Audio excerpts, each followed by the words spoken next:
투박하지만 정직하다. 비평을 비평하는 남자 서영석. 그가 바라본 세상.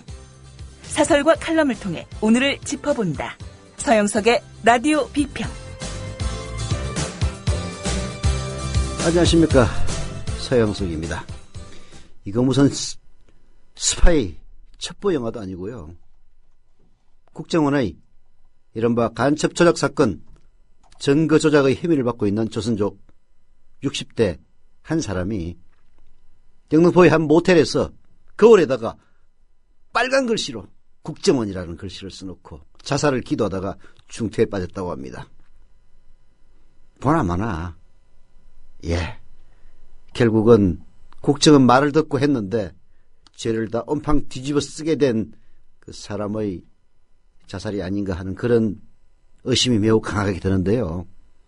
뉴스 빨리 공개해서 검찰이 국정원의 하인이라는, 국정원의 신여가 아니라 하인입니다. 하인.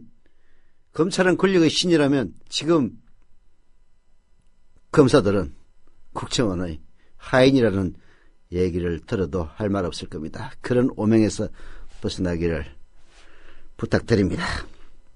오늘 조간신문을 보니까요, 조선일보 박정훈 씨가 천성산 도롱뇽 지율 스님의 반대로 터널 공사가 늦어져서 145억 원이나 나라가 손해를 봤다고 거품을 무는 칼럼을 썼더군요. 4대강 사업으로 수자원공사가 매년 이자만 3천억 내지 4천억 되는 걸 알면 뒤로 나자빠져야 할 겁니다. 건설사끼리 담합으로 수조원 국민 혈세를 날린 사실을 알면 재벌 건설사 해체하자고 나와야 마땅할 주장입니다. 엉터리 아라뱃길 사업으로 수조원 날린 경기도지사 김문수에게는 칼 들고 쫓아가야 마땅할 칼럼입니다. 지율 스님이 140억 원 공사 지연으로 손해를 끼쳤는지는 모르지만 국가가 국민의 세금 헬세인 예산을 써서 공사를 함에 있어서 무엇보다도 삼가함이 제일이다라는 교훈을 국민들에게 알려준 그 무행의 이익은 145억 손해가 아니라 145조 원 가치를 넘는다는 게 제 생각입니다. 라디오 비평 시작하겠습니다. 함께하고 계신 방송은 정치평론가 서영석 미디어 협동조합 이사가 진행하는 라디오 비평입니다. 지상철 조합원 신청 광고입니다. 강화대교 앞에서 개념 부부가 만드는 개념 곰탕 연지연 곰탕. 연지연이란 가마솥의 장작불로 온종일 구워내는 곰탕을 서로 나누어 이어지는 인연이란 뜻입니다. 연지연 곰탕이 민주주의를 열망하는 조합원 여러분과 국민의 건강을 책임지겠습니다. 곰탕 포장 판매는 한 팩 800g에 7,000원이며 7팩 이상은 무료 배송으로 드립니다. 연지연 곰탕은 강화대교 입구에 위치해 있습니다. 단체 주문 예약 및 포장 주문 전화번호는 010-7252-1114, 010-7252-1114, 031-989-9968. 조합원 단체 예약은 10% 할인해드립니다.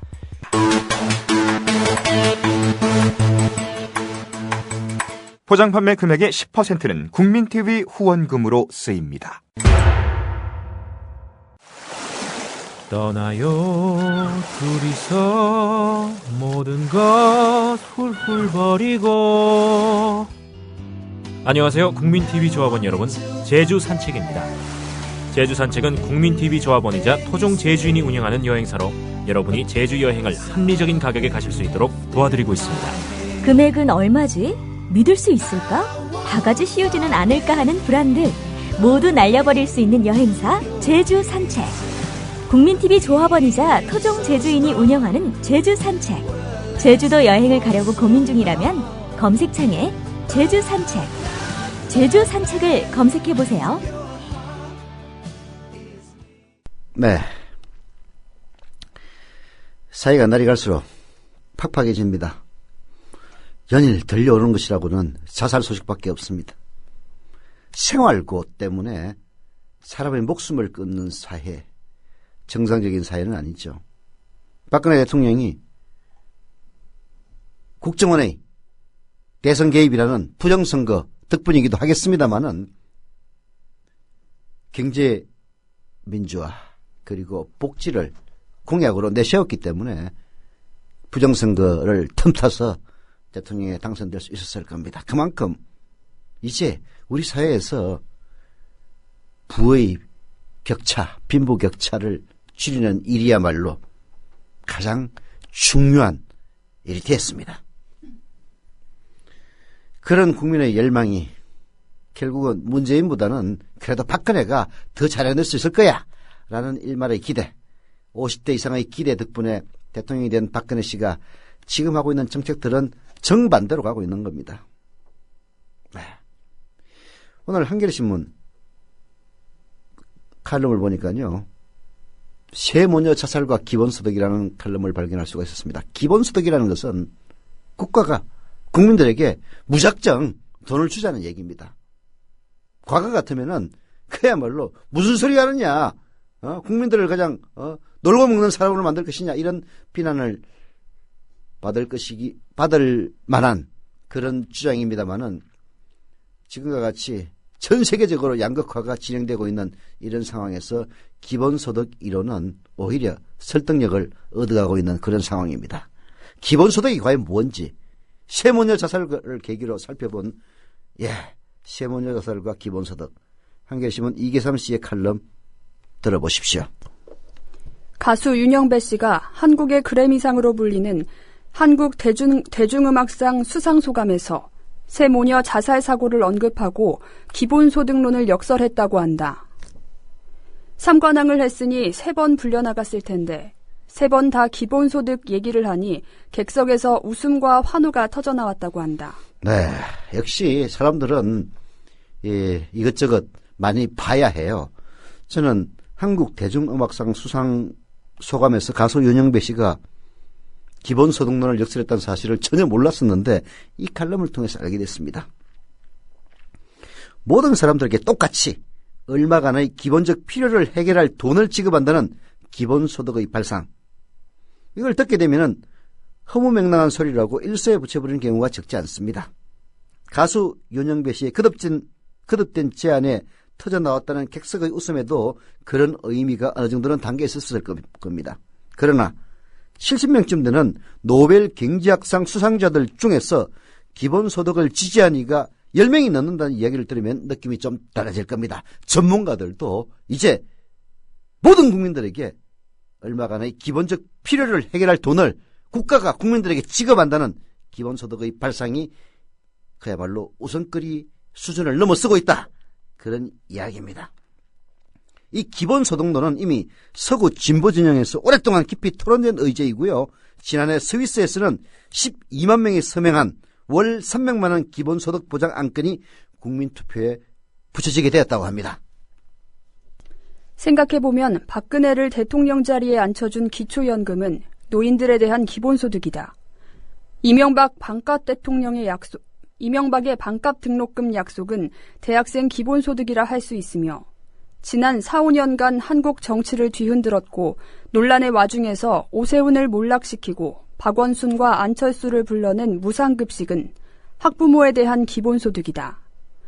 요컨대 기본소득은 이들을 엮어서 모두에게 차별 없이 삶의 기본적 필요를 해결할 작지만 의미 있는 소득을 제공하자는 논리인 것이다. 네, 바로 기본소득은 그런 겁니다. 이미 파편적으로 반값 등록금 혹은 노인들에게 주는 기초연금 그리고 무상급식 이런 것을 통해서 어느 정도 실행이 되고 있습니다. 이걸 묶어서 국가가 세금을 걷어서 모든 국민들에게 최소한의 기본적 생활을 영위할 수 있는 돈을 지급하자는 것이 바로 기본소득론이죠.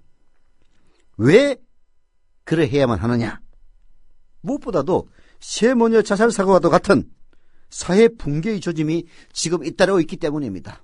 이대로 가다가는 부의 양극화 현상이 계속 심화되고 또 심화되어서 이 국가의 1%에 불과한 소수의 사람들이 국가의 부를 80% 이상 점하는 이런 불평등의 사회가 심화되면 그 사회 자체가 붕괴됩니다. 중세 봉건 사회가 왜 붕괴됐습니까? 귀족 사회가 왜 붕괴됐습니까? 왜 시민혁명이 일어났습니까? 사회 붕괴의 조짐, 이런 잇따른 자살 사고 속에서 우리는 보고 있는 겁니다. 그리고 기본소득은 부의 형성과 분배에 관한 사회적 정의에 가장 부합하는 정책이기 때문입니다. 삼성 스마트폰으로 거둔 천문학적인 수익을 왜 이건희와 주주들만 가져야 합니까? 삼성 스마트폰은 이건희와 삼성 직원들이 창조한 게 아니라 그건 인류가 수천년 쌓아온 수학적 성과에 가장 크게 기대고 있는 겁니다. 따라서 12세기 중동의 어느 이슬람 사원 서구에 쌓여있던 수학관계 고대문헌을 정리한 어느 수도승에게도 빚지고 있는 겁니다. 스마트폰에 들어가는 공업용 다이아몬드를 만들어낸 수억 년의 지질 형성 운동에도 빚지고 있으며 반도체 칩을 만들며 유독성 화학물질을 들이마시다가 백혈병으로 세상을 떠난 황유미 씨에게도 빚지고 있는 겁니다. 요컨대 부라는 것은 사회적으로 형성된 겁니다. 그 끄트머리에서 자본을 댄 소수 주주와 경영자와 직원, 그것도 정규직들만 독점하는 것은 이치에도 맞지 않고 정의롭지도 않은 겁니다. 과거에는 이런 주장들이 허무맹랑하다고 얘기했습니다만은 이제 부의 양극화가 진전되고 또 진전되어서 세상의 돈을 탈탈 그 소수의 1%가 다 긁어모으고 나머지 99%는 비난해지는 이런 상황에서 이제 기본소득론이 오히려 설득력을 얻고 있다, 이런 이야기입니다. 공산주의적 발상이라고 비난할 기독교인들이 있을 것이다. 기본소득론은 예수님이 원조이다. 일거리가 없어 놀다가 저물녘 맨 나중에 온 일꾼에게도 먼저 와서 일한 자와 똑같이 데나리온의 품삯을 주었다는 포도원 주인의 비유야말로 기본소득론의 핵심적인 논리를 꿰뚫고 있다. 누구나 삶의 기본적 필요를 충당하는 데 들어가는 비용을 제공받을 당당한 권리가 있는 것이다. 네. 일찍 와서 일한 사람에게나 맨 마지막에 흘려불듯 달려와서 일한 사람에게나 모두에게 똑같이 한 데나리온의 돈을 주었다는 예수님의 비유야말로, 그렇게 우리나라의 보수 기독교인들이 저주하고 있는 공산주의적 발상, 다를 게 뭐가 있습니까?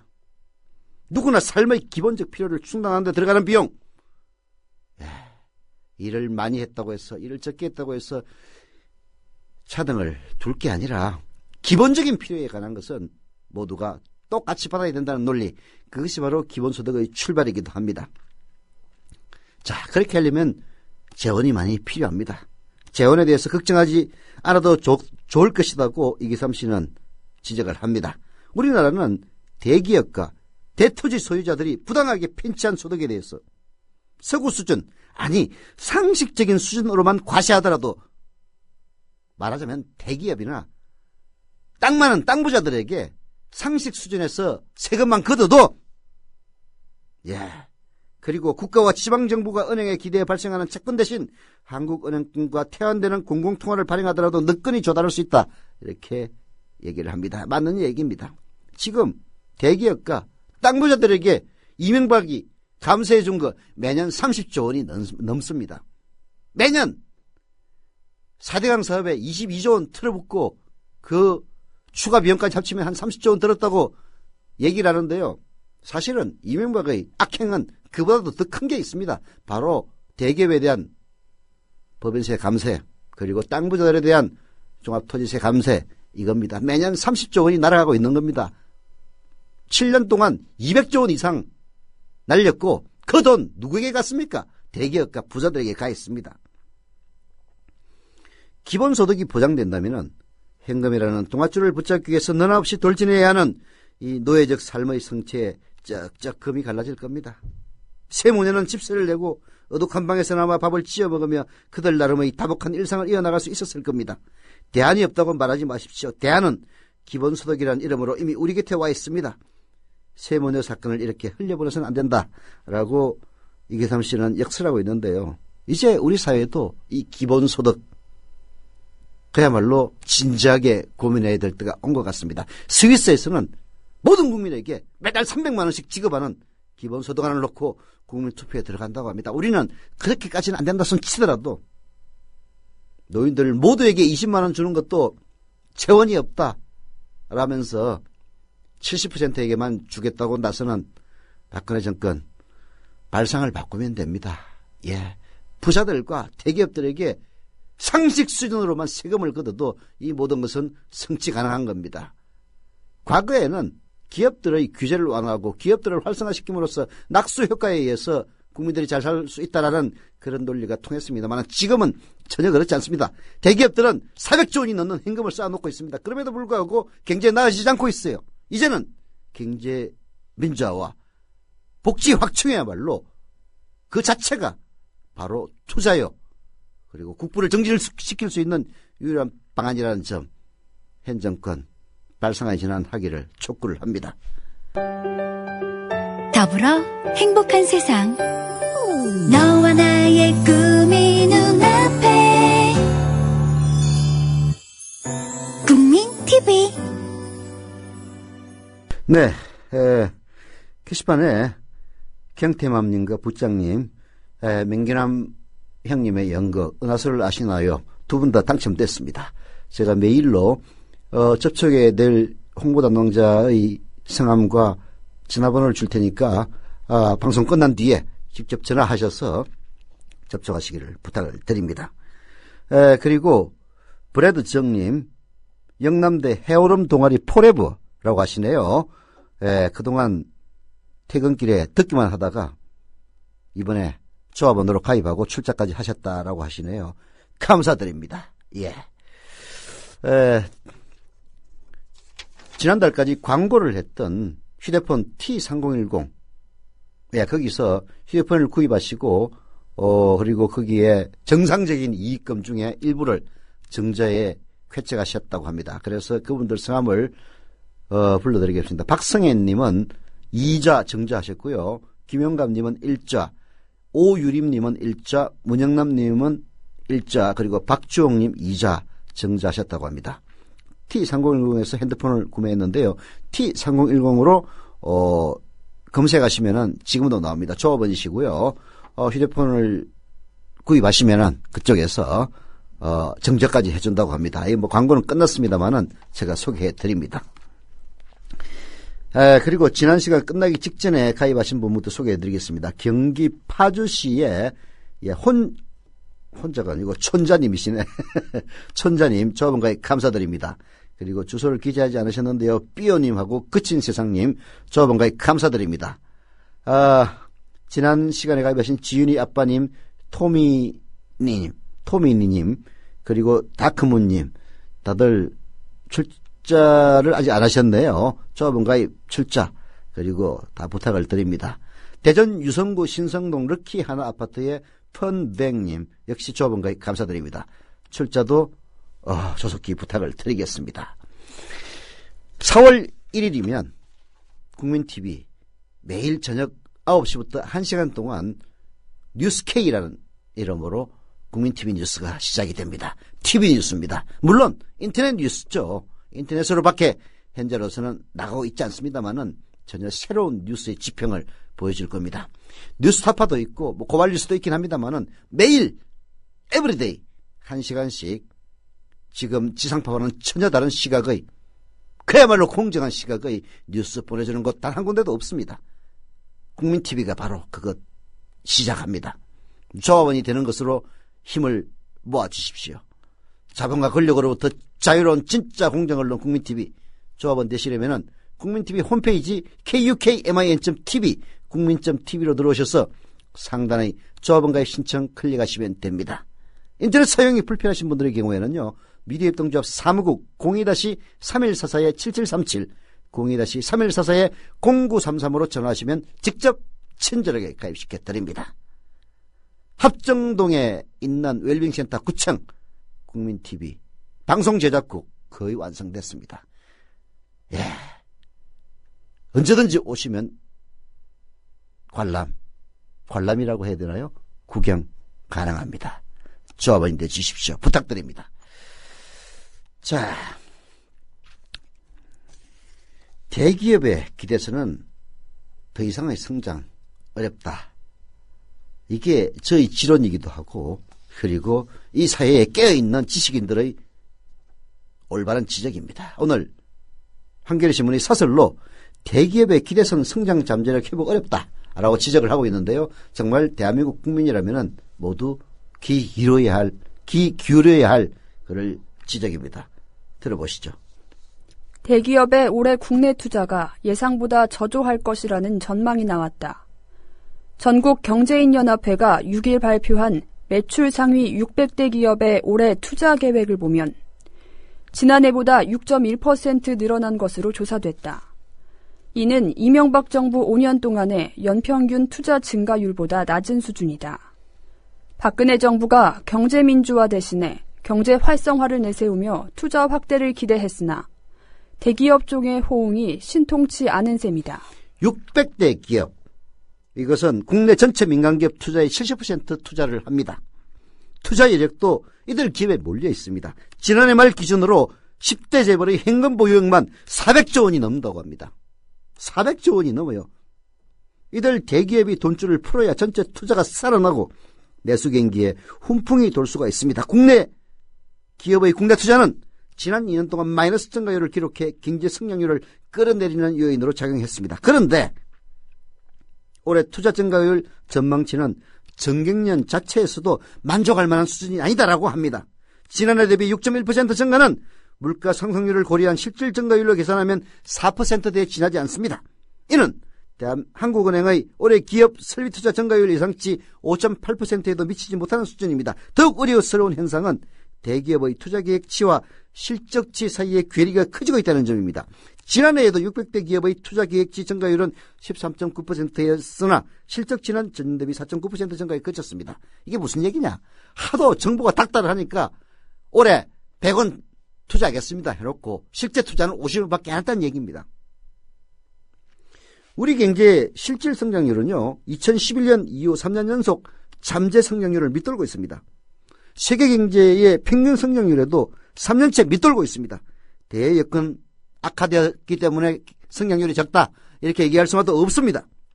내부의 구조적 요인에 따른 성장 능력의 약화가 더욱 심각하다고 봐야 합니다.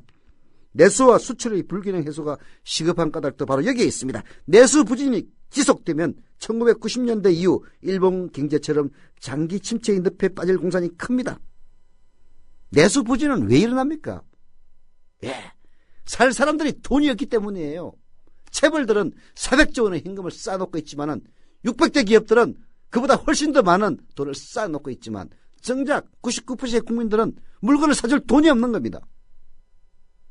기업들은, 특히 10대 재벌들은 그 기반이 국내에만 있지 않기 때문에 내수가 부진하든 말든 상관이 없죠. 해외에서 돈 벌면 되니까. 그러나 우리 국민들은 어떻게 하라는 얘기입니까? 정부가 내수 경기 활성화를 부르짖고 있지만 실제 정책 방향은 거꾸로 가고 있습니다.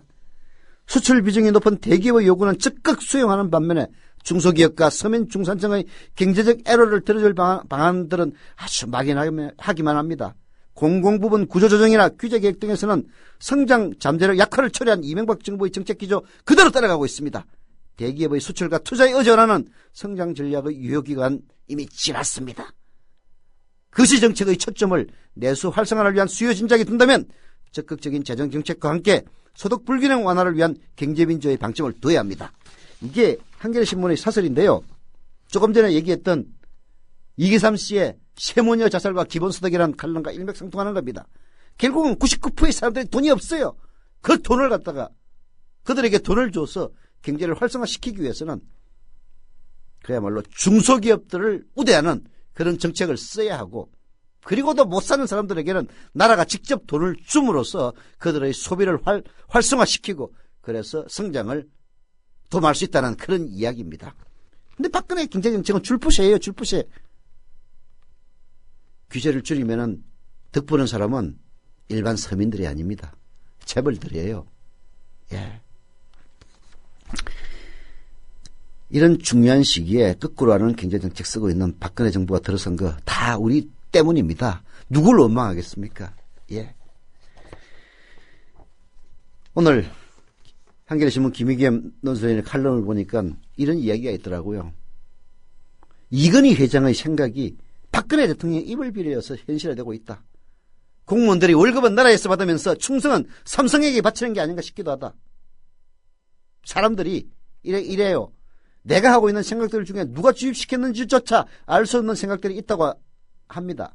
문제는 이런 생각을 자신의 생각이라고 믿고 더 나아가 신념이 되어버리는 경우가 흔하다는 것이죠. 박근혜 대통령이 자신의 머릿속을 한 번 더 점검했으면 좋겠다라고 한겨레신문 김유겸 논술위원이 지적합니다. 누가 박근혜에게 원격 의료를 추진하도록 원격 조정하고 있는지 말입니다. 최근 삼성의 사내망에 매일경제의 삼성 변호글 삼성 헬스케어 사업 규제 덫의 발목이라는 이런 글이 올라왔다고 합니다. 박근혜 대통령의 뇌리에 원격 의료가 마치 이 나라를 살릴 하나의 묘수인 것처럼 끌어가고 있는 사람이 누구겠습니까? 누구긴 삼성이죠. 이건희 회장입니다. 공무원들이 박근혜에게 충성을 바치는 듯 하면서 실제 충성은 삼성에게 바치고 있는 겁니다. 삼성이 잘 된다고 대한민국이 잘 되는 시대 이미 끝났어요. 더불어 행복한 세상. 너와 나의 꿈이 눈앞에. 국민 TV. 네, 감자님 국민TV 회원가입은 오래전에 했는데 오늘에서야 출자금 보냈다면서 게시판에 써주셨네요. 감사드립니다. 해절무렵님은 정자했다고 게시판에 써주셨네요. 역시 감사드립니다. 그리고 미니미님은 김비호씨라고 있는 모양인데요. 광주에서 본당 신문인 건의로 가입과 출자금 납입하셨다고 하네요. 감사드립니다. 그리고 불초소생의 그 팬카페가 있는데요. 참 내일 오후 1시에 메시아폴리스 지하 1층 등촌동 칼국수에서 번개 모임이 있다고 합니다. 예, 쑥스럽네요. 예. 자, 그 사이에 두 분이 가입해 주셨습니다. 네, 맹꽁님과 트레바리님 조합원 가입 감사드립니다. 출자금 납입도 조속히 부탁을 드립니다. 그 사이에 대전 유성구 신성동의 폼백님은 아까 조합원 가입했다고 제가 소개를 드렸는데요. 출자금 납입도 하시네요. 감사드립니다. 짝 이야기 좀 해야 될 것 같습니다. 아니, 방송사 책임 저는 있다고 봅니다. 그 이후에 나온 속보들, 카톡에 나온 내용들을 보면은 책임이 없다고 볼 수가 없는데요. 제가 오늘 경향신문의 사설 SBS 짝 출연자 사망 방송사는 책임이 없나? 라는 이 사설을 선택한 것은 이유가 있습니다. 공교롭게도 김연아 남친 사귄다는 기사가 디스패치를 통해서 나온 것이 너무나도 공교롭기 때문입니다. 김연아 전문 방송하면 SBS 아닙니까? SBS가 짝 때문에 여론의 비판을 받자 그것을 묻기 위해서 더 큰 뉴스로 도배한 것이 아니냐라는 의심이 든다는 얘기입니다. 물론 증거는 없습니다만은 까마귀 날자 배 떨어진다고 SBS의 상업방송의 문제점이 바로 이거예요. 상업방송 좋은 점도 있긴 있습니다. 시세가 정권에게 불리하게 돌아간다면 제일 먼저 정권 비판하는 데 앞장섭니다. 그게 상업방송입니다. 그러나 상업방송 그런 발빠른 행보 못지않게 엄청난 피해를 끼치는데요. 시청률 지상주의 때문에 많은 사람들을 아프게 하는 경우가 비일비재합니다. 짝의 출연자 사망도 결국은 상업방송의 그야말로 시청률 지상주의가 낳은 비극이 아닌가 싶습니다. 경향신문의 사설 읽어봅시다. SBS의 남녀 짝짓기 프로그램 짝에 출연한 여성이 촬영지의 숙소 화장실에서 스스로 목숨을 끊는 충격적인 사건이 발생했다. 사망한 출연자 전모 씨는 너무 힘들어서 살고 싶은 생각이 없다는 내용의 유서와 함께 신변을 비관하는 일기를 남겼다고 한다. 경찰이 수사 중인 상태에서 방송사 측의 프로그램 제작 진행 방식과 전 씨의 죽음 사이에 어떤 인과관계가 있는지 현재로선 단정하기 어렵다. 그러나 전 씨가 친구들에게 보낸 문자 메시지 등을 확인하면 방송사 측의 제작 방식 등으로 인해 전 씨가 상당한 스트레스를 받았을 것이라는 점은 어렵지 않게 추정할 수 있다. 전 씨 친구들에 따르면 그는 지난해 말 남자친구와 헤어졌다고 한다. 그래서 그런지 제작진들은 그를 비련의 여주인공으로 만들려 했으며 울거나 약한 모습을 바란 것 같았는데 오히려 씩씩한 모습을 보이자 당혹스러워했다는 것이다. 이들은 친구가 그런 것이 부담이 됐는지 빨리 집에 가고 싶다, 화장실 앞에까지 쫓아와 힘들다 등의 문자를 보내왔다고 증언했다. 제작진들이 전 씨를 모델로 특정 주제 짜맞추기를 하려 했다는 사실을 짐작하게 하는 대목이다. 2011년에 시작된 이 프로그램 진행 방식과 내용을 둘러싸고 논란이 끊이지 않았습니다. 우선 외모와 학력, 재력으로 배우작감을 평가하는 풍조를 부채질한다는 그런 비판이 바로 그것이었습니다. 물론 외모, 학력, 재력 지상주의인 이 세태가 그런 프로그램을 낳았다라고 볼 수는 있습니다만은, 불행하게도 이 현대는 TV가 오히려 그런 풍조를 선도하는 그런 시대입니다. SBS의 이 프로그램 많은 비판을 받았던 것도 바로 그 때문이었습니다. 또한 애정촌이라고 하는 제한된 공간에서 6박 7일이라는 짧은 기간 동안 마음에 드는 이성을 차지하도록 무한 경쟁을 벌이게 하는 방식, 출연자들에게 극심한 스트레스를 줄 수밖에 없다는 지적도 적지 않았습니다. 일반적인 경우라면 젊은 남녀가 몇 년에 걸쳐 경험하는 미묘한 감정의 변화와 희로애락을 며칠 안에 압축적으로 객했던 겁니다. 대한민국이 마치 서구에서 100년, 200년 걸렸던 성장을 압축적으로 겪었던 것처럼, 발음도 제대로 안 되네, 열받으니까. 결국은 이런 사고가 발생할 개연성 늘 잠복에 있었던 겁니다. SBS는 5일로 예정됐던 짝 방영하지 않았습니다. 또 보도자료를 통해서 유감을 표시하면서 유족들과 출연자들을 위로했다지만 그런 정도로 마무리할 일 아닙니다. 경찰 수사가 나오는 대로 관련자 문책과 프로그램 폐지 등을 포함해 책임 있는 자세를 보여야 합니다. 다른 방송사들도 이번 사고를 계기로 예능 프로그램 전반의 윤리적 문제 전면적으로 재검토해야 합니다. 불륜 현장을 덮쳐서 배우자와 연인들이 서로 육탄전을 벌이게 하는 리얼리티 프로그램까지 나와 있는 상황입니다. 시청률이라고 하는 주술에 묶여서 계속 막장으로 치닫다가는 제2, 제3의 사고가 잇따를 수 있다는 기양심한 사설의 지적, 방송사들은 흘려들어서는 안 될 겁니다. 더불어 행복한 세상, 너와 나의 꿈이 눈앞에 국민 TV.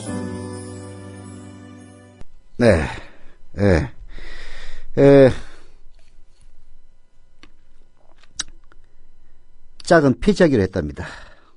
새벽을 기다리며 1님이 국민TV 방송 매일 듣고 있다면서, 오늘 새벽을 기다리며 2와 함께 출첵은 보내고 조합원이 되셨다고 합니다. 감사드립니다. 그리고 또 서영석을다 카페 분인 것 같은데요. 오늘 정주하면서 동생도 조합원으로 가입시켰다고 하시네요. 부산 개금에 사는 박은미님, 감사드립니다. 그리고 조합원 가입도 3분이 더 해주셨는데요. 4분이 더 하셨네요. 서울 마포구 성산 일동의 제이훈님, 조합원 가입 감사드립니다. 경기 안양시 동안구의 무구님, 그리고 부산정구 개금 3동의 다나영 맘님, 그리고 아자그사님, 조합원 가입 감사드립니다. 아까 부산 개금에 사는 박은미님이 바로 다나영 맘님 같은데요. 아직 그 출자금 납입은 안 한 걸로 나와 있는데 아마 곧 출자금 납입으로 표시될 것 같습니다. 감사드립니다. 하루 이틀 지난 얘기긴 합니다만은, 대통령 격려 자랑하며 선거에 나선 전직 장관이란 한국일보의 사설을 소개해드립니다. 유정복에 대한 이야기인데요. 유정복이 선거관리 주무장관이면서 선거에 나서겠다고 했다는 것 자체는 이미 여러 언론들로부터 비판을 받았고 제가 소개를 해드렸습니다만은 거의 주둥아리 정말 문제가 많습니다. 한국일보 사설 한번 들어보시죠. 유정복 전 안전행정부 장관의 박근혜 대통령 덕담 발언이 논란거리가 되고 있다. 유 전 장관은 그제 국회에서 인천시장 출마 기자회견을 갖고 박 대통령이 인천이 국가적으로 중요하고 어려움이 있는 지역인데 능력 있는 사람이 됐으면 하는 게 국민 바람일 것이라고 말했다고 밝혔다. 박 대통령이 유 전 장관으로부터 사의를 보고받고 이같이 말하고 결단을 했으면 잘 되길 바란다고 격려도 했다고 한다. 당장 민주당은 박 대통령의 덕담이 공무원의 정치적 중립을 정한 헌법과 공직선거법에 위반되는지를 위배되는지 유권 해석을 중앙선관위에 의뢰키로 하고 유 전 장관을 선거법 위반 혐의로 고발키로 했다고 한다.